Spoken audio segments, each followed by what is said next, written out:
Fount of every blessing, tune my heart to sing thy praise.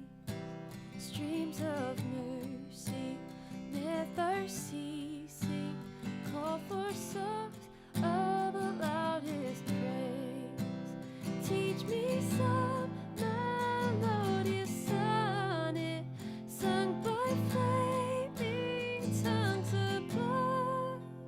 Praise the mountain fixed upon it, mount of thy redeeming love.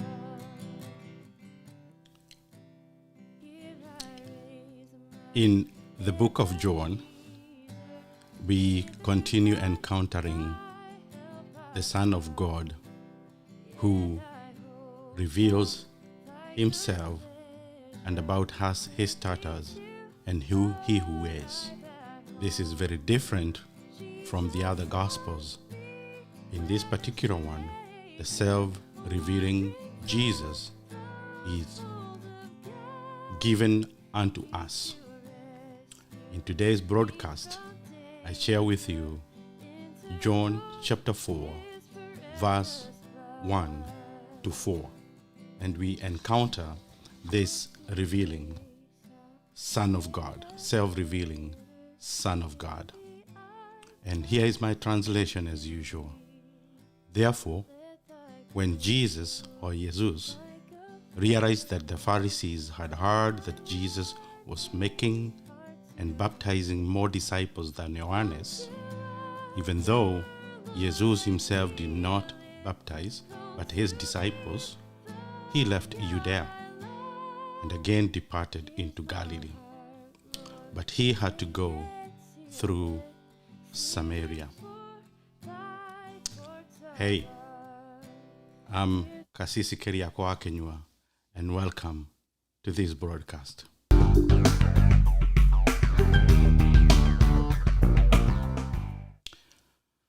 So, Jesus has already encountered a group of people who are unhappy with him, and these are the Pharisees.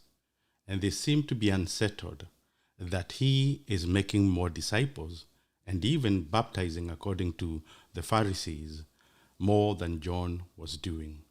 And the big question we ask today, why is it that the Pharisees would feel concerned that Jesus was making more disciples than John? Well, definitely, Jesus comes to know, or it becomes very clear to him, according to the translation that I've just read, that this is so, that the Pharisees are concerned and they are unhappy. And we know that through this knowledge, he's going to make a decision. But before he makes that decision, we must ask ourselves, why would they be so concerned?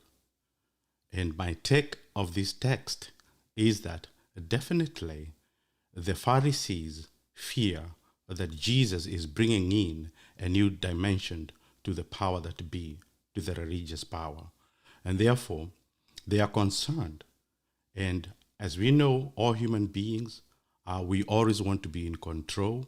We want to feel like we are the best. And when a competitor shows up, there is always conflict. There is always a tug of war, of power, and sometimes even envy. And I believe in this section, there is also the possibility that they are envious of who Jesus is. And for this reason, Jesus makes a conscious decision, a decision that makes him decide to leave Judea. Why? He refuses to be drawn into a controversy. As we have seen in chapter 1 and chapter 2 and chapter 3, there has been this effort, continuous effort, to deter Jesus, to lead Jesus into a path that is not his own. But he makes a different choice, a conscious choice, to move away from the toxic situation. And one particular word that we encounter, the Greek word here, is kaitoge. This is a combined word, is a compounded word.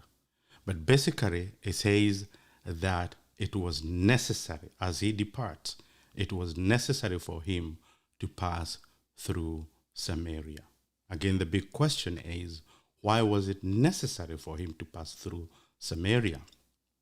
Because Jesus had realized that he knew, because he was God and as the Son of God, he knew that his destiny was not in fighting with the Pharisees, or it was not just revealing the knowledge that he gave to Nicodemus, or even the miracle of Cana of Galilee.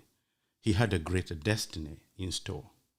Brothers and sisters, we must make a choice to either follow our destiny, or a choice to allow trolls to feed the negative emotions and anger and threat and power and intimidation and even jealousy to dissuade us from the path of our calling. Jesus chose not to be drawn in battles that were not his. He spoke the truth to the power that be, but he moved on. We have to make that choice if our calling is going to be true. We must decide to choose the path of righteousness, to choose the path of truth, to choose the path that leads to our destiny. We must not allow competition, power, envy to lead or guide us. But as we make this conscious decision, we must also be aware that even though destiny awaits, it's not an easy road, because Jesus was leaving a battle between him and the Pharisees.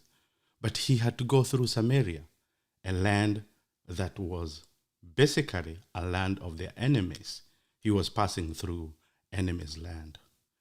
As we seek to pursue our own destiny, and as we refuse to be drawn into battles that are not our own battles, let us remember that God has destined us to greatness, and we can choose that path.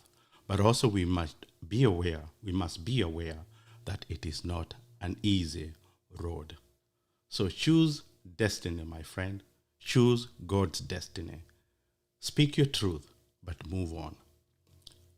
Share the gospel, but move on. Lead people, bearing in mind that your space is not in the group. Your space is beyond that. It is in your destiny.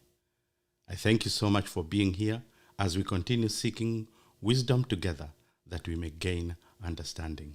And until I see you next time, may the Lord bless you as you continue seeking your destiny, because destiny awaits, even though it is not an easy road. May the Lord bless you. May the Lord keep you. Amen.